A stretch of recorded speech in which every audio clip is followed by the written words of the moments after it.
Eccoci qua, ciao ciao.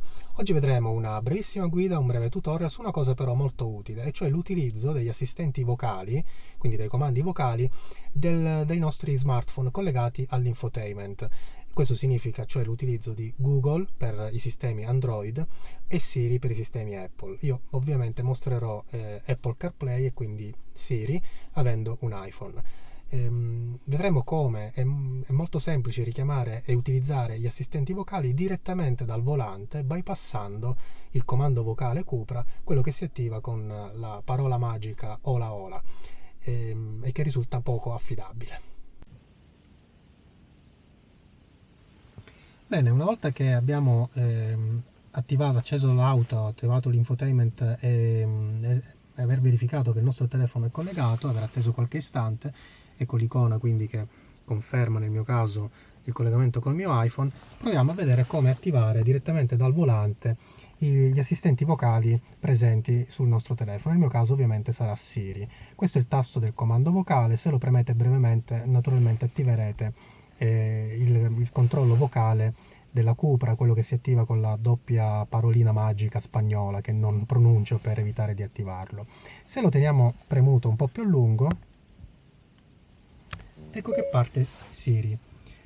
Siri, Non credo di aver capito. beh, nemmeno io. Allora lo riproviamo e questa volta diamo un comando.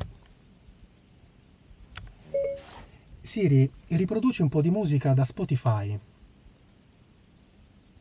Stai per ascoltare Otiz Italia dall'app Spotify. Andiamo a vedere cosa ha messo. Vabbè, la fermiamo subito, anche perché non è poi di mio particolare gradimento. Va bene, e naturalmente possiamo attivare altri servizi, per esempio. Ehi Siri, dammi le indicazioni per andare a Catania.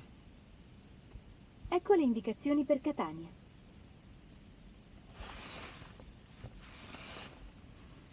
C'era già una navigazione in corso.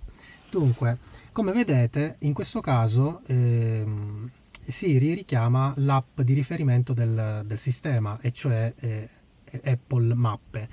Naturalmente su Android l'app di riferimento sarà Google Maps.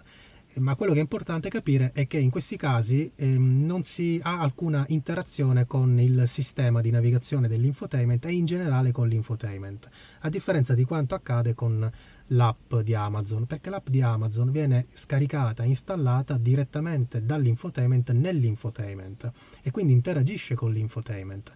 Mentre questi sistemi, Google, Android, Siri, Apple, eccetera, sono sistemi esterni che vengono solo riprodotti visivamente sull'infotainment ma che non interagiscono con l'infotainment, e quindi utilizzerete i servizi presenti nel telefono come nel caso delle mappe. Naturalmente la cosa più utile da fare con l'assistente vocale e il richiamo direttamente dal pulsantino qui sul volante è quello di effettuare delle chiamate utilizzando i contatti presenti nella vostra rubrica. Funziona molto bene, forse è la cosa più importante, anche se molti di voi utilizzano il sistema di navigazione del proprio telefono, Google Maps oppure insomma qualunque alternativa presente sul vostro smartphone. Io onestamente mi trovo molto bene col navigatore della Cupra e utilizzo quello, interagisco con quello perché avendo anche una ibrida è molto, come dire, molto più funzionale in termini di gestione della batteria. Google Maps, Apple Maps o qualunque altro sistema di navigazione, Waze, eccetera, che possiate utilizzare, per quanto molto validi, ed erano quelli che io utilizzavo in passato su altre auto, naturalmente non interagiranno mai con l'infotainment e quindi con il sistema di ottimizzazione della batteria di un'auto ibrida.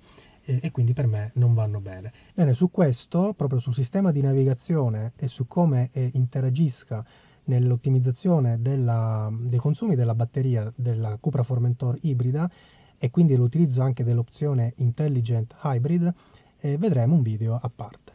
Per adesso è tutto, alla prossima, ciao ciao!